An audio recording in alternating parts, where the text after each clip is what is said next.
तो जब मैंने डोमिनोज़ में ज्वाइन किया और जब ये सब चीज़ें हो गई जो मैंने पार्ट 1 में बताया था, तो एक आधी चीज़ों के साथ मैंने कॉम्प्रोमाइज़ भी किया, लेकिन उस कॉम्प्रोमाइज़ से मेरे को ज़्यादा फ़र्क नहीं पड़ता। जैसे कि जैसे कि बताने से पहले क्यों फ़र्क नहीं पड़ता मैं ये बता देता हूँ। क्योंकि मैंने एक यूट्यूब पे भी बंदा है, बायोशाला नाम से चैनल है उसका, अंकित वर्मा। उसकी मैंने वीडियो सुनना शुरू किया। बंदा मेरी तरह थोड़ा ना क्यूरियस टाइप का लगा, तो मैं अपने आप को क्यूरियस मानता हूँ। थोड़ा क्यूरियोसिटी है, हर चीज़ को जानने की चुल रहती है मेरे अंदर। तो वो सब मैंने देखा, फिर मेरे को ज़्यादा जो नॉनवेज वगैरह जो टाइप की चीज़ें हैं ना, उससे फ़र्क पड़ना बंद हो गया।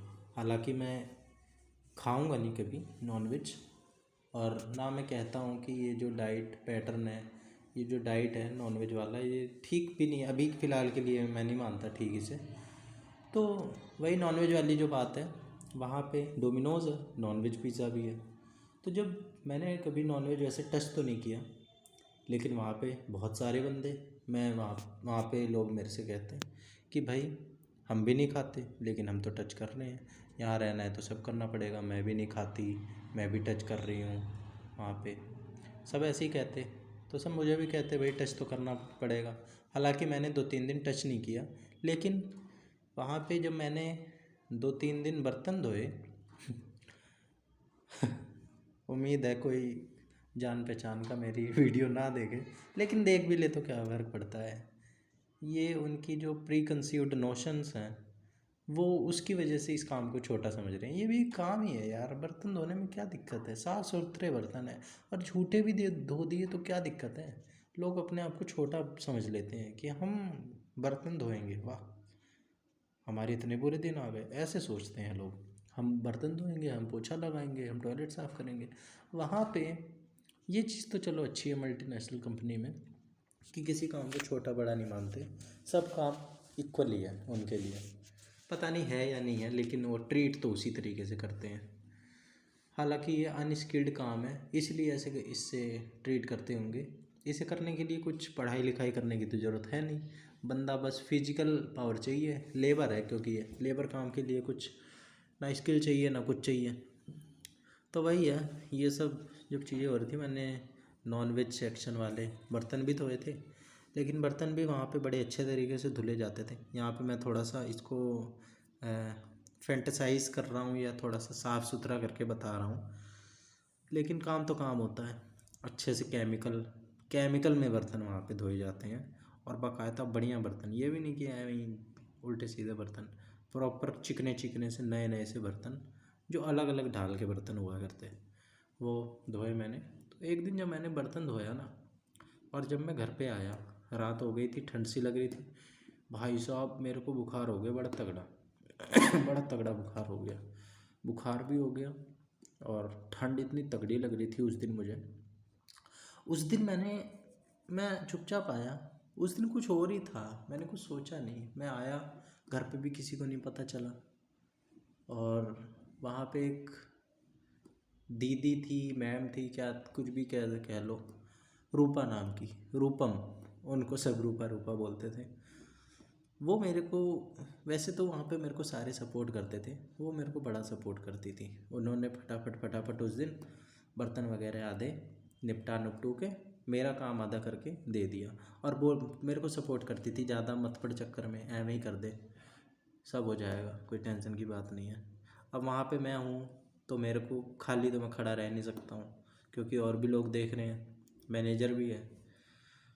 तो वही है, मैं कर लेता, टाइम पास कर लेता या कुछ भी कर लेता, लेकिन क्या फ़ायदा, फेक हो जाता वो। फेक बने में रहने का भी कोई फ़ायदा नहीं मेरे हिसाब से। अपना यहीं पे ही रह लो, अपनी कर लो। तो फिर ना छोड़ो ये सब बात, मेरे को बुखार हो गया। और जब मैं आया ना रात में, किसी को नहीं पता चला मेरे को बुखार है। मैंने घर पे सब साफ़ सुथरा बता रखा था, कि साफ़ सुथरा, बल्कि मैंने और बाद में बताया, हाँ, कि मेरा क्या है, मेरा तो कंप्यूटर पे काम है, और यही जो बिल विल होते हैं, ऑर्डर आते हैं, उनको लेना होता है। और मैंने तो कुछ किया नहीं पहले दिन, जबकि मुझे पता है मैंने कितना काम किया था। तो ये सब चीज़ें हुई, और जब मैं आया बुखार हो गया यही रिपीट कर रहा हूँ, इससे आगे नहीं बढ़ रहा।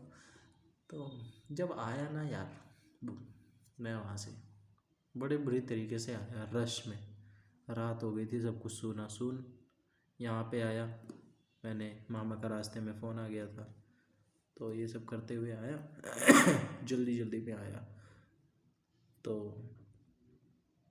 बुखार में तब रहा था। दस्त भी उस दिन मेरे को ऐसा लग रहा था ना, खड़े रहने की वजह से मेरे को दस्त लग गए हैं, ज़्यादा काम करने की वजह से। यहाँ सब कुछ शेयर कर सकता हूँ मैं, ये मेरा पर्सनल स्पेस है। तो ये सब हो गया, मतलब दस्त नहीं, थोड़ी पेट में दिक्कत सी हो गई थी, बार बार वॉशरूम जाना पड़ रहा था, लेकिन कुछ वो नहीं हो रही थी। तो फिर किसी को नहीं पता चला कि मेरे को बुखार है क्या है। मैं आया, मैंने घर पे खाना भी नहीं खाया, पिज़्ज़ा वीज़ा जो भी वहाँ पे लास्ट में बनता है वो सब खा के आ गया था। आके मैं सो गया, चुपचाप सो गया मैं, पता नहीं, जबकि मैं ऐसे इतनी आसानी से नहीं, लेकिन सो गया मैं। और जब मैं घर पे आया तो एक बार और मेरे को वॉशरूम जाने की आवश्यकता महसूस हुई। तो जब मैं वॉशरूम जा रहा था, मेरे को इतनी तेज़ ठंड लगी, मेरी आत्मा काँप गई बड़ी बुरी तरीके से। ऐसी हालत हो रखी थी मेरी, मतलब ना मैं हिल गया अंदर तक बड़ी बुरी तरीके से। मैंने सोचा यार, मेरी तो हेल्थ चली जाएगी अगर मैं इन सब चक्करों में रहा ना, तो मेरी हेल्थ बुरी तरीके से चली जाएगी। और चली जाती, क्योंकि भाई बहुत ठंड का टाइम है, दिल्ली की सर्दी, वहाँ से आना, भाई साहब बहुत बुरी हालत, बहुत बुरी हालत हो जाती रात में, वो भी 10-11 बजे। और वो भी कैसे, शेड्यूल एकदम बिगड़ गया था। मैंने रात में दूध पी के सोया, जब सुबह उठा शरीर टूटी टूटी सी, कोई रिलैक्स नहीं, पैर में दर्द, दूध लेने भी नहीं गया मैं अगले दिन।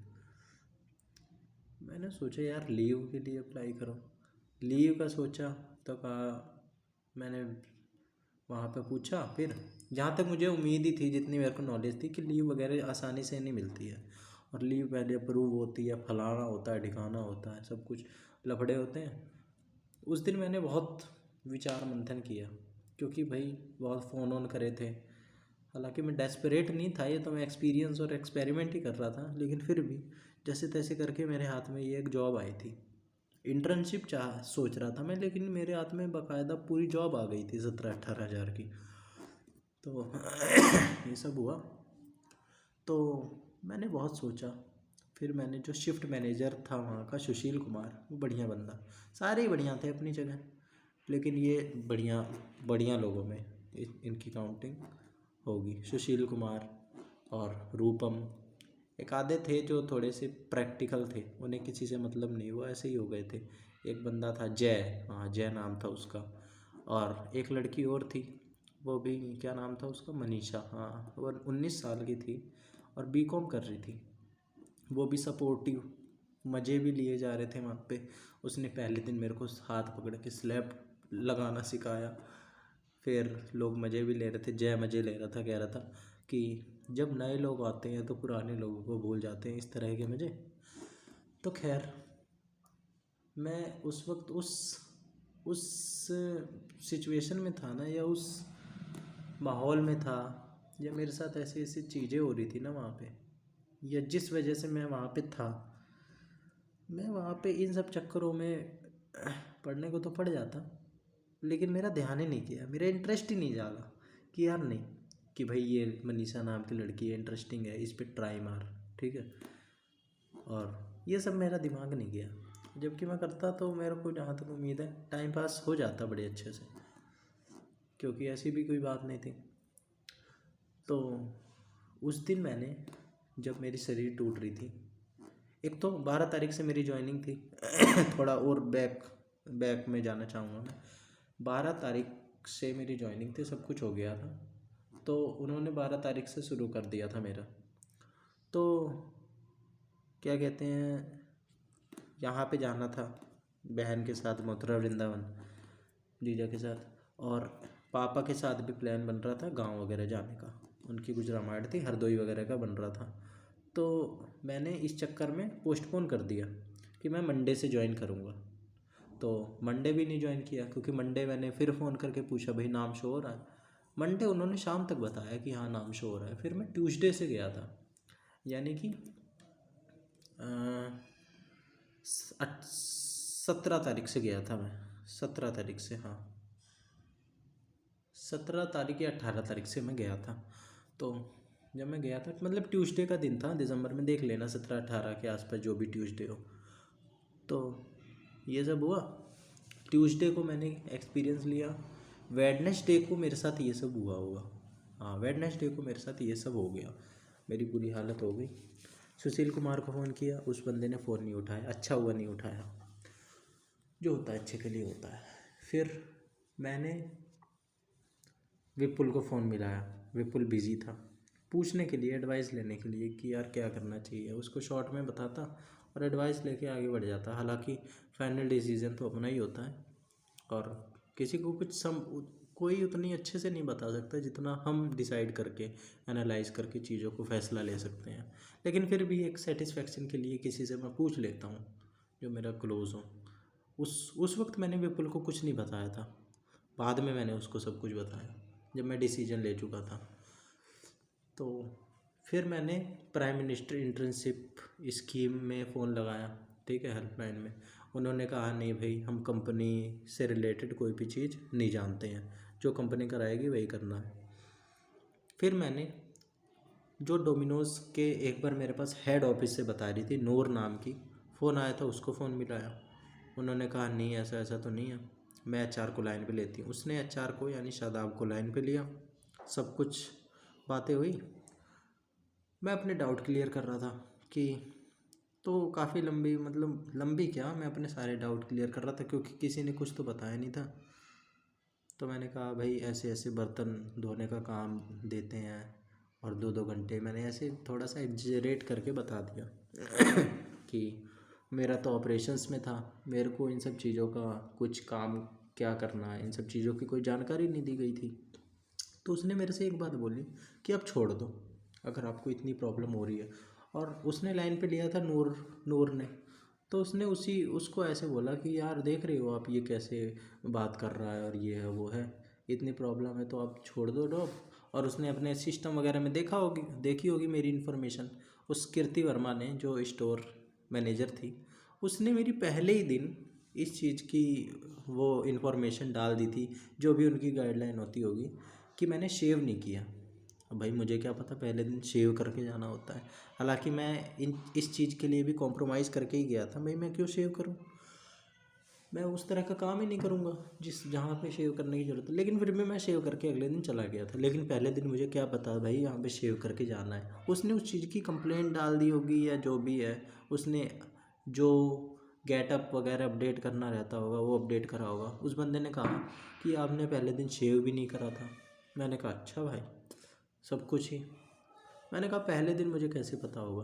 तो उस बंदे ने कहा कि फिर आपको जॉब छोड़ देनी चाहिए, आपको जब आपको आपके मतलब का काम नहीं है ये, तो आप उस तरह का काम करो जो आपके फील्ड से रिलेटेड हो।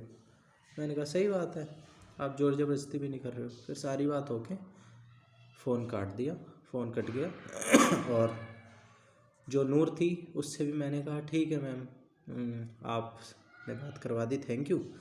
और उसने कहा हाँ मैं इससे ज़्यादा कुछ कर नहीं सकती और यही है जो है, ठीक है। उसकी भी असलियत मुझे दिख गई। मतलब जो रियलिटी में जो दुनिया है ना, जो हम सोचते हैं कि लड़कियां होती हैं बड़े काइंड हार्टेड और वो सपोर्टिव होती है, मेरा तो ये मानना था। लेकिन यार सब प्रैक्टिकलिटी में जी रहे हैं। हाँ थोड़ी बहुत वो होती हैं, क्योंकि थोड़ा सा ना मदर की जो भावना होती है वो उनमें होती है, तो मेरा ये मानना है। लेकिन जब ग्राउंड रियलिटी की बात आती है तो सब प्रैक्टिकल हो जाते हैं। तो ये सब हुआ, मैंने फिर आखिर में डिसाइड किया यार छोड़, मज़ा नहीं आ रहा। और बहुत कुछ सोचा कि यार मैं यहाँ पे, अब मेरी ऐसी हालत है, पता नहीं चला मैंने कब फटाफट टाइम हो गया मेरा इन्हीं सब चक्करों में। फिर मैं नहाने गया, नहा के आया, देखा टाइम हो गया। तो मैंने सोचा भाई ये तो कुछ दिन ही पता नहीं चला 24 घंटे का। कल रात में मैं आया था, सो के उठा, ये सब करा थोड़ा बहुत, और दूध भी नहीं लेके आया, सब कुछ भी नहीं किया, काम वाम भी नहीं किया, और जाने का टाइम हो गया दोबारा। मैंने कहा यार कुछ भी टाइम नहीं बच रहा है। मतलब मैं 11 बजे से तो इंसान तैयारी शुरू कर देगा जाने की, सुबह जो 11 बजे से तैयारी शुरू कर देगा, क्योंकि उसे 1 बजे तक वहाँ पे पहुँचना है लास्ट।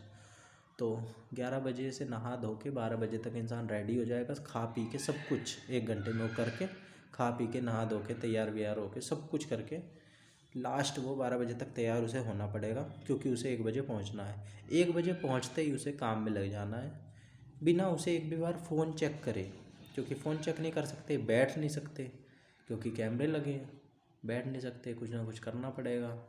रात रात भी हो सकती है, और वहाँ पे जाके किसी का फ़ोन आ जाए वो पिक नहीं कर सकते कि भाई बिज़ी हैं, फ़ोन पिक कर लिया तो भाई कंसर्न आ जाएगा उनकी लैंग्वेज में। तो समझ नहीं आई बात। फ़ोन फान भी 1 2 3 दिन जब भी जितने भी था मैं वहाँ पे, फ़ोन आते मैं पिक ही नहीं कर पाता। अमन का फ़ोन आया मोर का, मैं पिक करके मैं उससे बात ही नहीं कर पाया। किसी का फ़ोन आता है मैं देख ही नहीं पाता किसका फ़ोन आ रहा है। यार ऐसा भी क्या काम, मतलब मेरे समझ में नहीं आया। मैं उस तरह की डिपार्टमेंट में हूँ नहीं मतलब मैं फ़ोन आए तो कम से कम पिक कर सकूँ, इतनी स्वतंत्रता चाहिए मुझे। काम मेरे से किसी भी तरह का करवा लो, लेकिन उस टाइम मेरे को चाहिए। लेकिन यार सारी चीज़ें अपने हिसाब से भी नहीं होती हैं, ये भी बात सच है। कोई मेरे को समझाने के लिए ना समझा सकता है जो ये काम कर रहा हूँ, लेकिन मुझे भी पता है यार, मुझे सारी चीज़ पता है, ऐसा तो मैं कह सकता हूँ सारी चीज़ पता है, लेकिन पता है। और जब हुआ ना तो मैंने डिसाइड कर लिया यार अब 1 बजे तक पहुँचना है।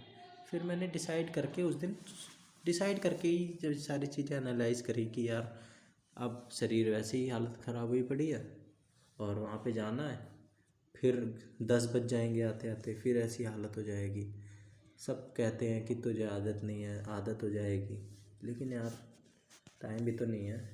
चलो शरीर को आदत हो जाएगी, अच्छी बात है।